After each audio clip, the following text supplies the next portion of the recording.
Dzień dobry, witam Was. Dzień dobry, kochani.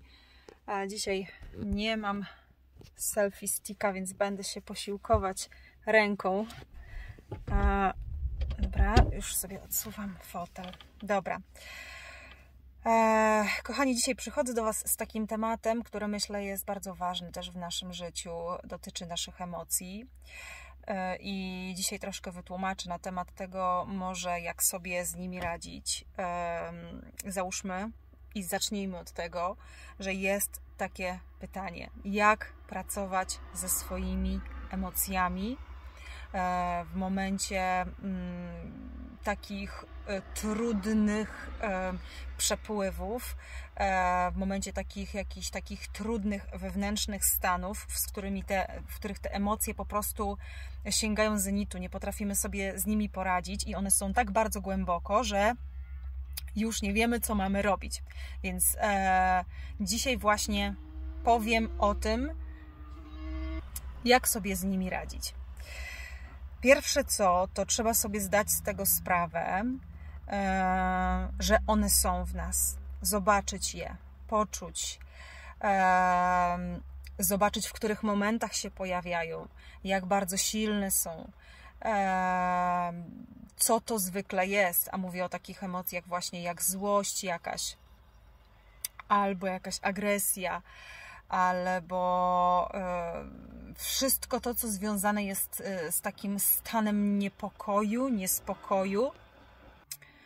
Zatem tutaj to przede wszystkim trzeba zobaczyć je, że one są i że one nam nieprzepracowane, one nam szkodzą. I dzieją się z nami i otoczeniem wokół nas różne rzeczy, których my nie chcemy i z którymi sobie po prostu z tym my albo środowisko zewnętrzne sobie nie radzi. I no właśnie, i mówię tutaj zwykle o relacjach, na przykład z partnerami, o relacjach z dziećmi. Kiedy w nas te emocje kipią i nie potrafimy sobie z nimi poradzić, wyrzucamy wszystko na zewnątrz.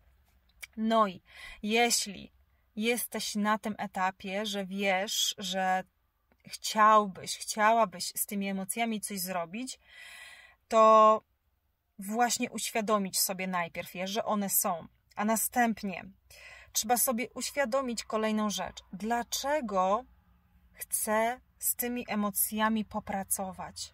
Dlaczego to jest dla mnie takie ważne? Trzeba sobie odpowiedzieć na to pytanie. Bo w momencie, kiedy sobie odpowiemy na to pytanie, dlaczego to jest dla mnie takie ważne, co mi to da, to będziemy mogli wejść głębiej, znaleźć powód jakby uwolnienia ich, przepracowania, spotkania się z nimi, czy w jakiś sposób posiąść taką umiejętność radzenia sobie właśnie w trudnościach. Dlaczego właśnie to jest dla mnie takie ważne, żeby nauczyć się pracować z tymi emocjami?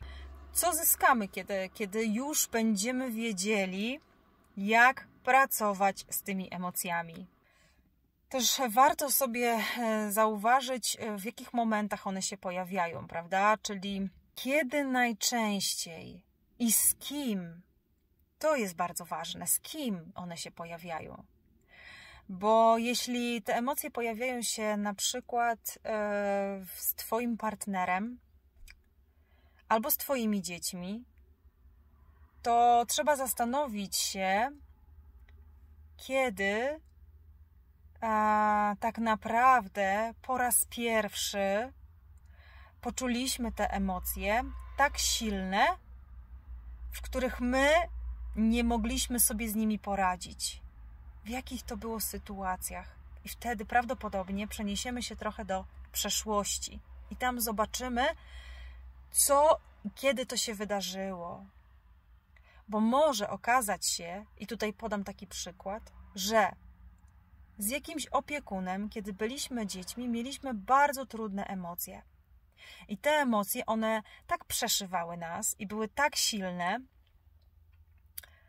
i nikt nam nie pomógł w trakcie, kiedy my się tak czuliśmy. Nikt nam nie wytłumaczył, co się z nami dzieje. Zwykle albo kazano nam się zamknąć, wynieść, kazano nam pójść do swojego pokoju, kazano nam wyjść gdzieś, nie chciano z nami w ogóle rozmawiać i ta złość, ona jeszcze bardziej w nas się kumulowała, ona jeszcze bardziej. Albo w jakiś sposób traktowano nas z takim właśnie z takim czymś, że to nie jest ważne, co ty tam masz, co to takie rzeczy. Jakby nikt nie widział tego na przykład, nie? A jak tego nikt nie widział, to i nie wie, że ty wtedy przeżywałaś bardzo coś trudnego, co było dla ciebie ważne. A może właśnie opiekun twój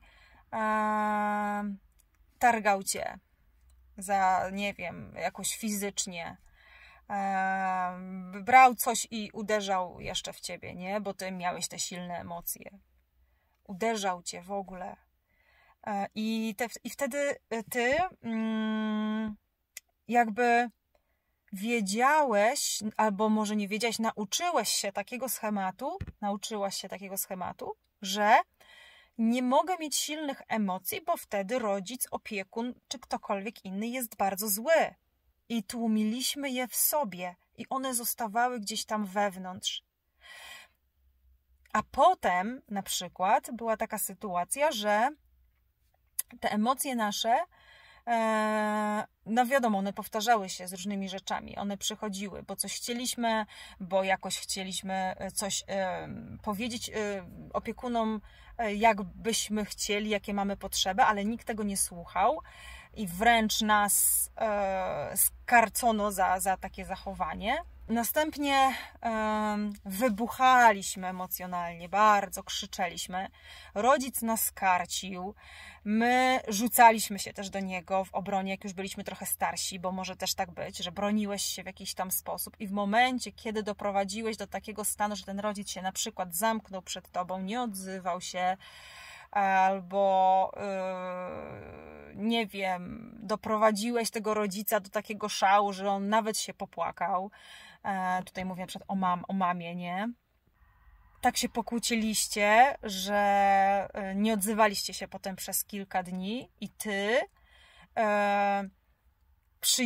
przyjąłeś taki program, że ze mną jest coś nie tak. Później miałeś poczucie winy, że to przez ciebie. A te emocje, które ty miałeś, nikt ich nie zauważył, ty ich nie rozumiałeś i one teraz jako w dorosłym życiu, one wychodzą na przykład w każdej relacji jakiejś tam niezrozumienia z partnerem. Kiedy dziecko chce coś innego, ty coś chcesz innego, wybuchasz na przykład, nie? I gdyby tak przenieść się, kiedy po raz pierwszy pojawiły się te emocje, to możemy dojść i zrozumieć, w którym momencie twojego życia się to pojawiło.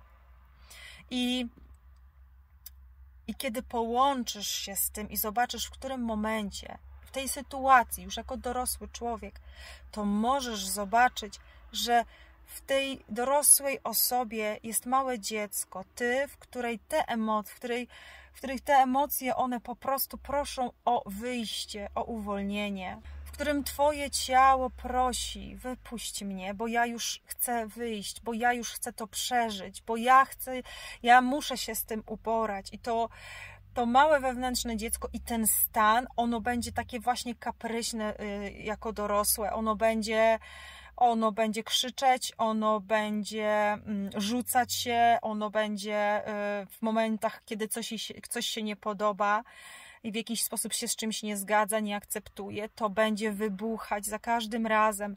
A ten wybuch to jest usłysz mnie, zobacz mnie, popatrz na mnie, popatrz na mój stan.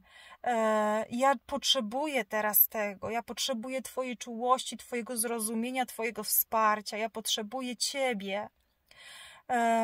I my, te małe dzieci w dorosłych ciałach, one krzyczą właśnie o taki wewnętrzny ratunek poprzez te reakcje kompulsywne, poprzez te reakcje ostre, takie bardzo takie silne i mocne.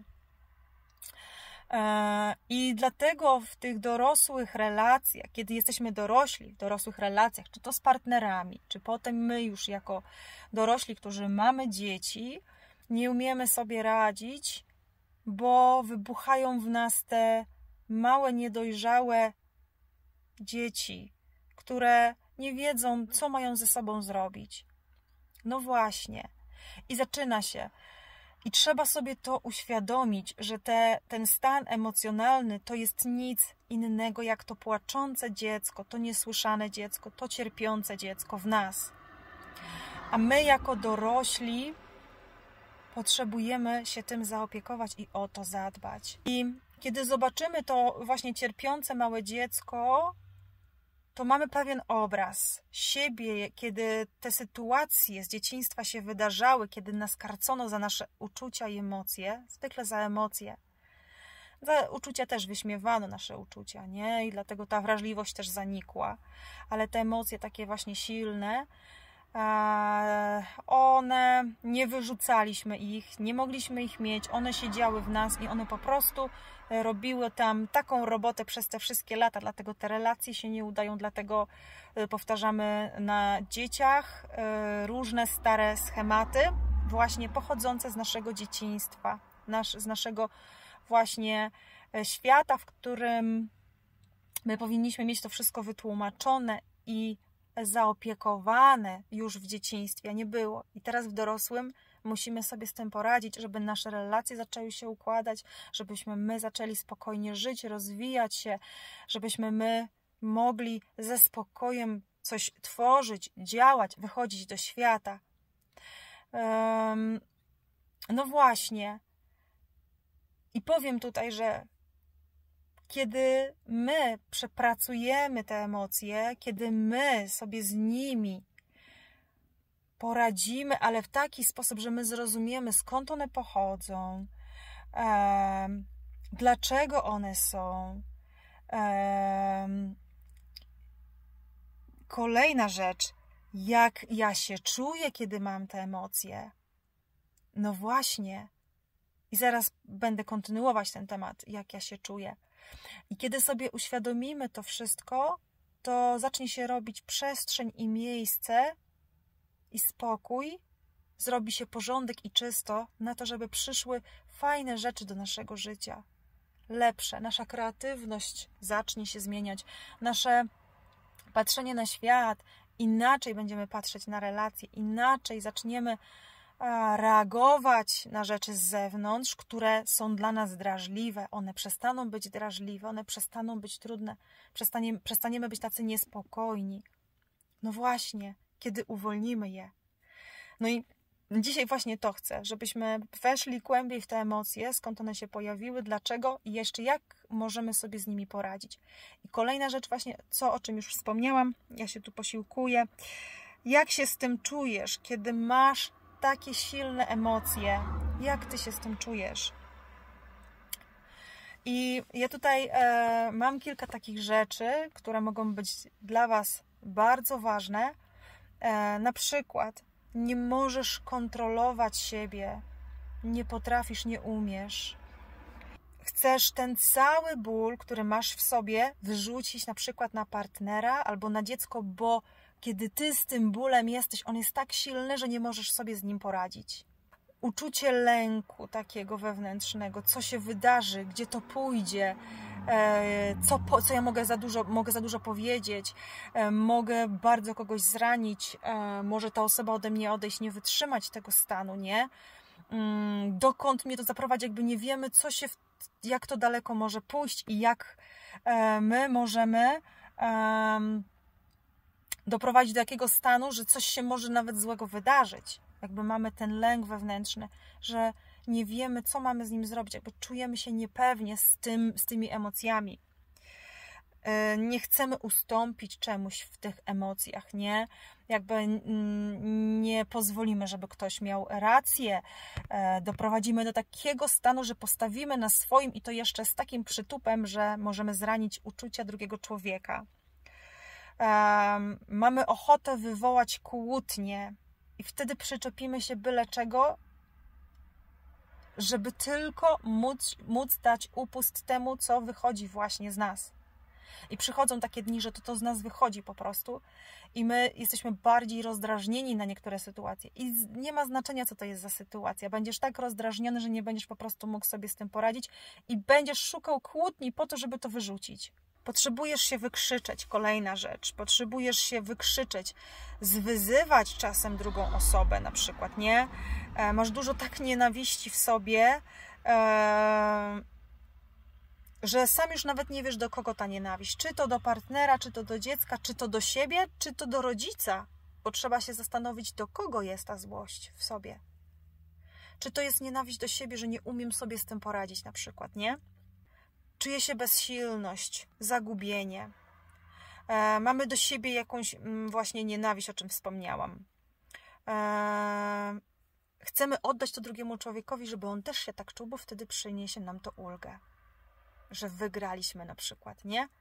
Jakby ta chęć udowodnienia, ja wiem, ja ci teraz pokażę, jak to jest, nie?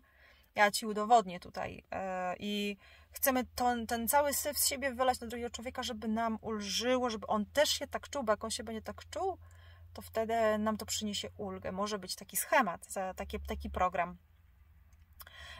Trzęsie się całe ciało, drży ono, nie? Te emocje przechodzą z żołądka do brzucha, boli, coś puka. Mamy dużo smutku jakiegoś w sobie wewnątrz. Jak na przykład przegniemy z tymi emocjami, widzimy, że tą drugą osobę zraniliśmy, to wtedy jakby przychodzi nam ochota na to, żeby przeprosić. No i na przykład możemy być w takim kole powtarzających się ciągle konfliktów. Wyrzucenie tych emocji, potem przepraszanie, potem emocje opadają, a kiedy już na przykład mocno wyrzucimy to z siebie na partnera, no to wtedy możemy poczuć jakąś tam wewnętrzną ulgę. Możemy czuć się słabi wewnątrz, że nie damy sobie sami z tym radę, nie? I dlatego w trakcie tych emocji wyrzucamy na zewnątrz, nie? Bo mamy przekonanie, że my jesteśmy za słabi, żeby sobie z tym poradzić. Czujemy się samotni w tym w ogóle. Kolejna rzecz właśnie, jak myślisz, skąd pochodzą te silne emocje? I tutaj sobie napisałam, ja już wspomniałam wcześniej o tym, nie? Ale na przykład z lęku odrzucenia przez rodzica, nie? Rodzic cię odrzucał. Ty przyszedłeś z czymś, prosiłeś, chciałeś, a on odpychał, był zajęty sobą na przykład, nie? I cię to bardzo zabolało. Kiedy na przykład nie masz wsparcia z zewnątrz, o czym już wspomniałam, od strony opiekuna, się słaby emocjonalnie i wtedy potrzebowałbyś wsparcia, a rodzic jest zajęty sobą, zajęty jest swoimi sprawami, na przykład był zajęty swoimi sprawami i ty nie mogłeś sobie z tym poradzić. I załóżmy, w relacji jest tak, że również chcesz przyjść do partnera z tym, a on jest zajęty, ma trudny czas, trudniejszy dzień, sam również nie jest w stanie tego unieść i zaczyna się. Po jego stronie nie ma zrozumienia, jest rozdrażnienie, ty jeszcze to wszystko wyrzucasz i kłótnia murowana na przykład, nie? Potrzebujesz ciepła, na przykład potrzebujesz takiego ciepła, zrozumienia, potrzebowałeś, a tego nie było zrozumienia i ciepła w twoim dziecięcym świecie. Kolejne właśnie pytanie, czego jeszcze byś chciał w momencie, kiedy masz te silne emocje, nie? No i tutaj na przykład atencji, uwagi, przytulenia, abyś mogła rozpłakać się przy tej osobie na przykład, nie? Czasem może tak być, że chcemy od partnerów tego wsparcia, nie? Takiego zrozumienia, że jestem i możesz się wypłakać, wykrzyczeć, nie? Ale też może być tak, że potrzebujesz się wykrzyczeć na tą osobę, bo jeszcze nie umiesz sobie radzić z tymi emocjami samodzielnie.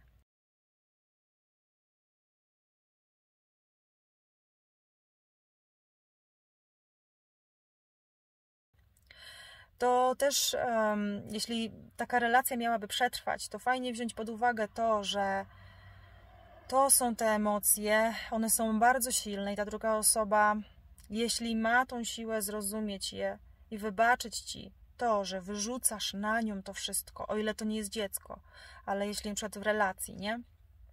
Że ona sobie poradzi z tym emocjonalnie, da Ci, jakoś wytrzyma te najtrudniejsze momenty. Po czym fajnie by było, jakbyś przeprosiła. Natomiast czasem jest tak, że no wiadomo, ci partnerzy, oni może nie są w stanie, nie będą w stanie wytrzymać tego i odejdą. Czego jeszcze na przykład potrzebowałabyś w momencie, kiedy masz takie silne emocje? No i mnie coś takiego przyszło, że na przykład zajęcie się czymś, co mogłoby trochę zabrać tą atencję, skupić się na czymś innym, co dałoby mi chwilę takiego zdystansowania się, zbalansowania się z tymi emocjami. Na przykład słowa takiej otuchy, że to chwilowe, że za chwilę przejdzie, to też by na przykład może tak być, że tego chcesz. Może troski, jakiejś spokojnej rozmowy. I właśnie, aby ta druga osoba na przykład przytuliła i pozwoliła mi przez chwilę takim być, nie? Że możesz tego chcieć podczas właśnie tych silnych emocji. A może chcesz mieć właśnie głos, rację. Więc może tak być, że tego byś potrzebowała w tym momencie, kiedy masz te silne emocje, ale okazuje się, że ta osoba na przykład dorosła, ona w tym momencie, ona Ci nie może tego dać. Bo załóżmy, ma swój stan jakiś emocjonalny, jest zajęta swoimi sprawami, nie ma na to przestrzeni i poczujesz się odrzucona. A co jeśli to jest dziecko, które ono jeszcze nie rozumie i Ty wyrzucasz te emocje? Ono Ci tego na pewno nie da. No i teraz tak, trzeba sobie zastanowić się, co z tym dalej zrobić. Załóżmy, nie masz wsparcia z zewnątrz, partner nie jest w stanie, dziecko nie rozumie, a Ty masz te silne emocje. I to są emocje tego małego dziecka i jesteś Ty jako dorosła, która masz zasoby, które masz zasoby i z którymi możesz jakoś popracować i sobie poradzić. I tutaj trzeba sobie też uświadomić, jak tak naprawdę chciałabyś, aby było podczas tych emocji Twoich. Jak byś chciała, żeby one się zakończyły. I może przyjść odpowiedź, że chciałbym, abym sama sobie z nimi radziła. Abym sama potrafiła wpłynąć w jakiś sposób na siebie, nie? Inaczej niż zwykle. Bez konfliktów, bez kłótni, bez wyrzucania, bez przekleństw, bez złości, bez jakiejś agresji. Chcę powiedzieć, że w momencie, kiedy już jest ta chęć, że chcesz zareagować inaczej, to trzeba dalej kontynuować to. Znaleźć sposób na to, aby samemu sobie poradzić z tym i zaopiekować się tym wewnętrznym, małym dzieckiem w sobie. Ty jako dorosła osoba. Kiedy byłaś dzieckiem, nie wiedziałaś, jak to zrobić. Nie miałaś na to przestrzeni i nie wiedziałaś, jak sobie z tym wszystkim poradzić. Ale kiedy jesteś teraz dorosłym człowiekiem, to no właśnie, Ty jako dorosły, zadaj sobie pytanie, co możesz zrobić jako dorosła osoba, aby sobie z tymi emocjami poradzić. Bo Ty masz już przestrzeń, możesz decydować o sobie, co możesz zrobić. Zobacz, na przykład możesz do kogoś zadzwonić, poprosić o wsparcie, możesz wyjść, wykrzyczeć, pojechać gdzieś, wyjść na zewnątrz, ta Twoja dorosła część. I ona wtedy zaopiekuje się tą częścią tego małego dziecka, które w Tobie jest, właśnie to cierpiące, to emocjonalne.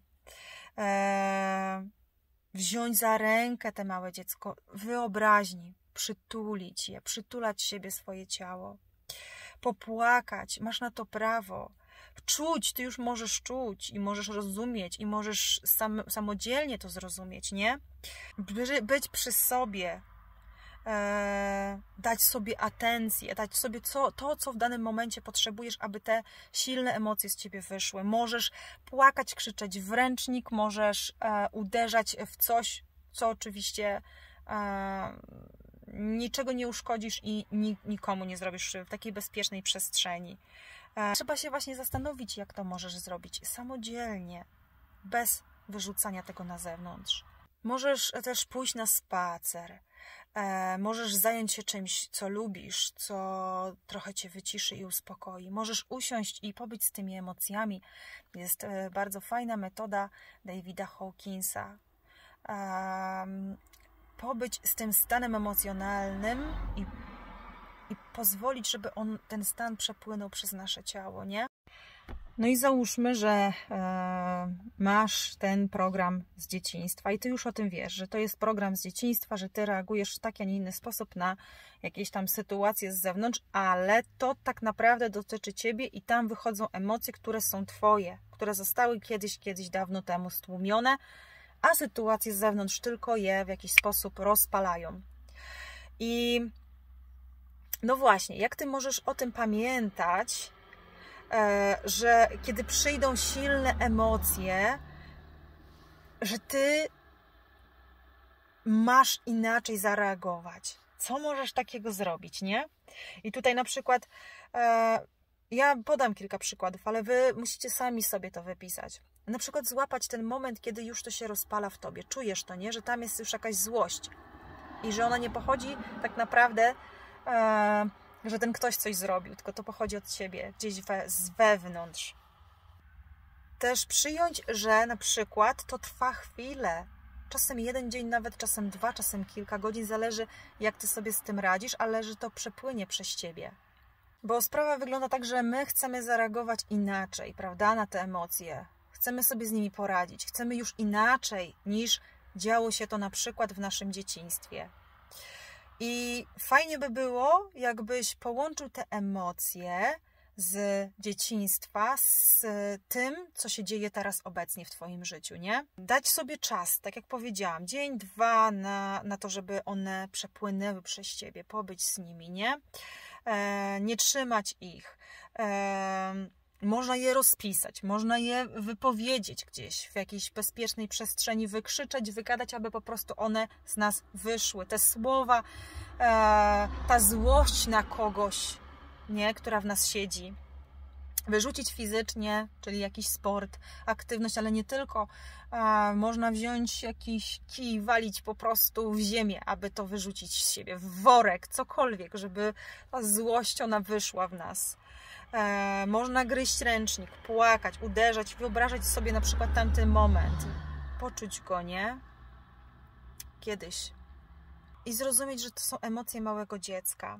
Pewnie najłatwiejsze dla ciebie by było wtedy wyrzucić to na drugą osobę, bo wtedy jest to najprościej. Ale to jest stary schemat, a my chcemy z tego starego schematu wyjść na ten nowy, który buduje, zmienia ciebie, nie? Kiedy nie wiesz, jak się za bardzo sobą zaopiekować, to spróbujmy się przenieść na to, jak ta druga osoba może się czuć, kiedy my wyrzucamy na nią to wszystko. Co ona może czuć? I tutaj może być, że czuje agresję, złość, wyrzuca nam, mówi jakieś nam przykre słowa, które nas bolą, nie? Ale ona też nie daje sobie rady emocjonalnie z tym na przykład. Dziecko może reagować, wychodzić, trzaskać drzwiami, wyzywać, uciekać z domu, nie odzywać się, zamykać, nie wiem, cokolwiek. Twój partner może się od ciebie wyprowadzać, może, jeśli jest niestabilny też emocjonalnie, to i załóżmy, że ma podobnie, że też jeszcze sobie nie radzi z tymi emocjami, może oddawać ci to wszystko, a może się po prostu spakować i wyprowadzić, nie? Ten taki, który już jest świadomy i który nie chce, żeby przekraczać jego granic. Ta druga osoba może też na przykład czuć ogromny stres, przeżywać to emocjonalnie, siebie w jakiś sposób obwiniać za ten stan. I to może być dla niej bardzo trudne też doświadczenie. I też warto sobie zadać pytanie, jak ty się czujesz, kiedy ty wyrzucisz na tą osobę wszystko, kiedy już te emocje ochłoną, kiedy one opadną, kiedy ty ochłoniesz i wszystko zacznie wrócić do normy. Jak ty się czujesz z tym? Bo prawdopodobnie możesz czuć poczucie winy, czuć się złym człowiekiem, niedobrym. A to pochodzi znikąd indziej, jak z naszej przeszłości, że tam zabraniano nam wyrażać te emocje i one teraz wychodzą. I nie ma co siebie winić, tylko trzeba wziąć się w garść i samodzielnie uporać się z tymi emocjami trudnymi i zmienić tą sytuację z dzieciństwa w jakiś inny, korzystny dla nas obraz, schemat, który będzie dawać nam spokój, uwolnienie i wolność wewnętrzną taką. Jeszcze takie pytanie, jak ty się czujesz, kiedy w tym momencie wyrzucasz emocje na drugiego człowieka i możesz na przykład czuć satysfakcję, ulgę, nie? Że wyrzucasz taką nienawiść, złość, właśnie agresję. Możesz czuć się, że przesadziłaś, że zraniłaś. Możesz czuć właśnie tą winę, odrzucenie. I po tej uldze może przyjść właśnie ta chęć przeproszenia tej drugiej osoby, nie? Na przykład dorosłego człowieka, ale też i dziecka. I czasem jest tak, że te uczucia są tej drugiej osoby tak już bardzo zranione i to tak gdzieś idzie głęboko do dołu to wszystko, ta relacja się zmienia, że czasem trudno jest załagodzić i przeprosić tą drugą osobę za swoje zachowanie. Właśnie, żeby to zmienić, to my musimy przyjąć i spotkać się ze sobą, przyjąć ten swój ból i spotkać się z nim, nawet jak on jest taki trudny, przyjąć go, to rozdygotane ciało, nie? Przyjąć to, ten stan, usiąść z nim, pobyć z nim. Ja bardzo dużo o tym już tutaj mówię. O tym, żeby przeżywać te emocje. Ja wiem, że to jest trudne, bo ja to znam bardzo dobrze, ale taka możliwość da przepłynięcie, że one po prostu poturbują nas, te emocje, ale my będziemy wiedzieli, jak w przyszłości reagować na nie, ale też jak mocno one nas poturbują, z jaką siłą, co się z nami będzie działo i wtedy kolejny raz ta sytuacja już się nie będziemy jej tak bać, bo my już wiemy, co my czujemy w środku, kiedy my z tym jesteśmy. Wiemy po prostu, jak to będzie wyglądało za każdym razem, kiedy przyjdą te silne emocje i będzie coraz łatwiej się z nimi spotkać i coraz łatwiej je przepracować i coraz łatwiej pozwolić im ujść z naszego ciała. Zatem, kochani, podsumowując, jak możemy sobie poradzić z tymi trudnymi emocjami? To pamiętać, że to jest dziecko we mnie krzyczące, które zostało w jakiś sposób, którego emocje zostały w jakiś sposób bardzo mocno gdzieś stłumione. Że jako dorosła osoba mam zasoby do tego, żeby to zmienić, nie? I że mogę to zmienić. Pamiętajcie. Że mogę to wypisać, że mogę to w jakiś sposób wykrzyczeć, że mogę to wypłakać, prosić o wsparcie, o pomoc. Że partner to nie mama i tata. Że dziecko to nie mama i tata. Pobyć z tym stanem, kiedy bardzo boli, nie? Kolejna rzecz, pozwolić sobie na ten stan i przepływ tych emocji.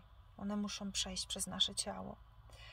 Praktykować ciągle małymi krokami ten stan emocjonalny, właśnie w ten sposób, o którym wspomniałam wcześniej. Być ze sobą blisko, to już wiecie, i w bólu tym być, i przytulać się i pozwolić sobie na jego doświadczenie.